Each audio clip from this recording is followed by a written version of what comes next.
on a Tuesday. This is The Herd. Wherever you may be and however you may be listening, we're in Los Angeles on iHeartRadio, Fox Sports Radio, and FS1. Joy Taylor is joining me on a Tuesday. I know it's a slow week. I was listening to radio driving in this morning. The topics were bizarre to not really topics. We are packed today. We're going to have a great show today. There's actually a lot going on. There's a lot going on today. And I want to start with something. I can like Whole Foods, it's organic, and I can like my local grocery store that's not organic. I like choices. I like choices in life. I like the NFL, but it's mostly like the TV show Meet the Press. It's been around forever, regardless who's the host. It gets a rating. It's important in D.C. It's important to the country. It's not real flashy. The NBA is more of a reality show. It'll be around, too. They're not going anywhere, but it's as popular as the stars and celebrities in the reality show. It fluctuates. And the NBA is a soap opera, and it's a fun soap opera, and I like the way the NFL runs its business. They're not nearly as beholden to one or two players and stars to drive their business, but I also like the NBA for its soap opera qualities. I think the playoffs and the free agency is way better than the regular season. I really do. I don't even think it's close. I like the soap opera. So let's discuss the soap opera. There are 8 free agents. I'm not going to count Anthony Davis because he's not a free agent. So there's 8 free agents, big name guys who are going to be available on the market. And I believe 6 of the 8 are going nowhere. It's fun to speculate, but I think Kevin Durant stays. Kawhi Leonard leaning to staying in Toronto. I don't believe all the rumors. Kyrie stays in Boston.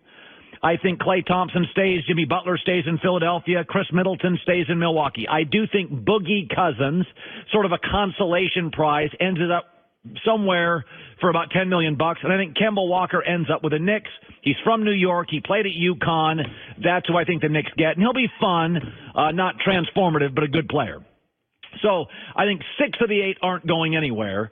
And the 2 guys that are leaving, Kemba Walker and Boogie Cousins, aren't changing anything other than their own zip codes. But let's talk about Kevin Durant, because he's really the only guy in the market that changes everything. If he leaves Golden State, it is not the same team. And if he goes to another place, he brings somebody with him, and they contend for a title. Just this weekend, he was hanging out. They caught on camera him talking to Kyrie Irving, and people freaked out and are now suggesting it's a done deal. Well, if I bump into my neighbor's wife at the grocery store, are we having an affair? It was an all-star game. They were both there. It was a hallway. They were walking in it. It means nothing. But it shows you the intrigue around Kevin Durant, because he really is the only guy in the market, including Jimmy Butler and Klay Thompson and Kyrie Irving, and they're very good players. But I watched Kyrie Irving before LeBron arrived in Cleveland, and he didn't do squat. He's not going to do anything by himself. Durant's the story. And Kevin Durant, according to multiple sources, people I trust that cover the NBA, it matters to him to be viewed as an equal or better than LeBron. So if you start with that premise, which I believe to be true, and there's nothing wrong with that. Tom Brady wanted to be better than Montana. There is nothing wrong with that. That's what I like about Kevin Durant. He's competitive. He wants to be an all-timer. I want you to think about this. In 3 months, Kevin Durant's going to win his 3rd straight title. In 3 months, Kevin Durant will be the Finals MVP. Now, let's take a step back and remember that he wants to be seen as superior to LeBron. The first title for Kevin Durant beating LeBron, about 10% of you were like, Durant's better. About 10, 15% of you. But you were very quickly washed away. That's silly. And then last year he won his 2nd and was MVP over LeBron.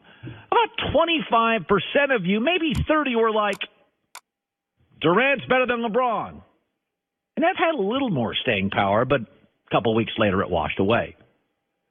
This year, when Kevin Durant wins a title and is MVP and LeBron either gets washed out early in the playoffs or doesn't make them, that number is going to rise to 50%.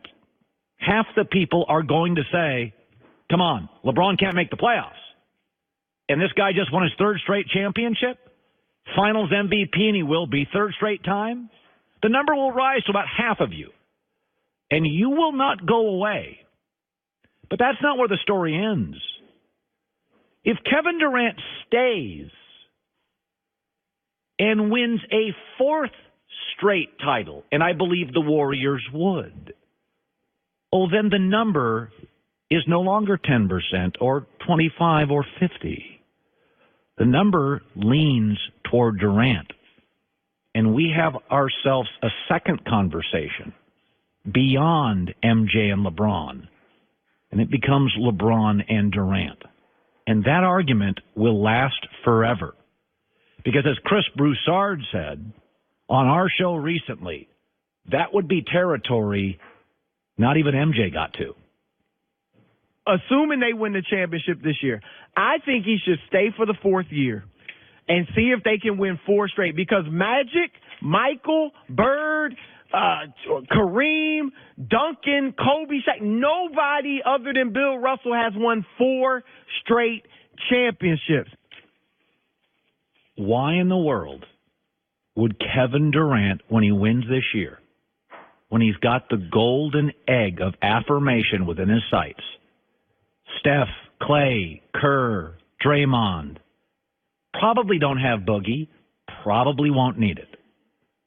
LeBron's struggling in Los Angeles, and he will be unless he gets AD, and maybe struggling some, even if he does in his 17th year. You don't go away from that. And how do I know he wouldn't go away from that? Because Kevin Durant will have seen what happens to stars, i.e. LeBron, when you go to the big city and try to do it by yourself. The man he's chasing is doing that now, and it's not working. The soap opera of the NBA is a different strategy and business deal than the NFL. I like both. But let's be honest about the soap opera. There's one guy that matters, Kevin Durant, and he's not going anywhere. Let me shift to this. Charles Barkley took a shot at me. Well, not directly, but it was kind of a shot. He had 2 strong comments yesterday. I'm going to read both. The first one I totally agree with. He said this Anthony Davis situation's a bad deal. Bad look for the league. Kid can't go out there, give it 100% because he's worried about getting hurt. The Pelicans aren't trying to win. And you see already he's had less than 3 points in the last few weeks. It's just ridiculous. On that opinion, Charles is right. This is bad for the league. This is not great. I mean, it was always destined to be a little ugly, but it's not good. And I totally agree with him. Let's go to Sir Charles' second comment. I hear all these clowns on TV saying it's great for players getting all this power. What in the world? That appears to be a shot at me. Anyway, let me tell you guys something. Workers are never going to have power over the ownership, ever. It might work for a couple of guys, but in the history of the world, workers don't overtake people who own a business. Charles is also right on that one. I defend players' mobility because I've been mobile, and I would be an utter hypocrite to come on the air and not defend players' mobility when all I've done is zigzag around the country for commerce. So I support players. But LeBron is a little like Steve Jobs. Remember Steve Jobs, the late Steve Jobs? He was handsome, dynamic, had a personality, witty, funny, kind of an artist. He made tech cool. Don't think he is what Silicon Valley is. Silicon Valley is mostly tech nerds.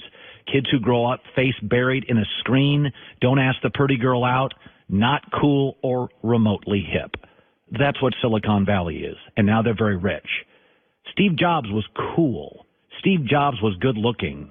Women loved Steve Jobs. He was dashing and funny and artistic and creative and clever and everything Silicon Valley really truly isn't. Similarly with LeBron James, LeBron's created a mythology that the player's bigger than the team and the coach and the league and the logo, and it's just not. Remember, LeBron James is political. Kawhi's not. Harden's not. Paul George is not. Westbrook is not. Karl Anthony Towns is not. Ben Simmons is not. LeBron is a TV mogul. Russell Westbrook hates the media. James Harden broke up with a Kardashian, didn't want to be part of the circus. LeBron has one-year deals. Most stars want security. LeBron gets coaches fired. Most players don't want anything, including stars, to do with that. Don't kid yourself on this. LeBron changes ratings. James Harden doesn't. Chris Paul doesn't. Blake Griffin didn't. Kemba Walker doesn't. Giannis doesn't. Much like Steve Jobs in Silicon Valley, don't confuse an outlier, a dashing creative figure, for what Silicon Valley is. Charles Barkley's right here. Kevin Durant has said, his quote, not mine, I just want to play basketball. Kawhi Leonard doesn't talk. Westbrook avoids the media. Paul George had a choice to be a star, and he chose Applebee's in Oklahoma City. Giannis loves Milwaukee and never wants to leave. Charles Barkley's right about this. Ownership, general managers, the logo, the commissioner, they run the league. But about every decade, we get a player, Michael Jordan comes to mind, who is so great and so gifted, he alters the power balance briefly.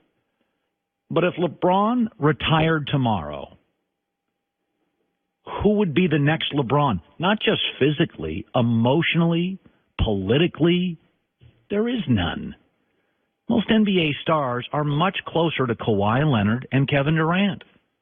They want to hoop it, have fun with their friends, girlfriend, family, or wife. Rinse and repeat. Steve Jobs is an outlier. LeBron's an outlier.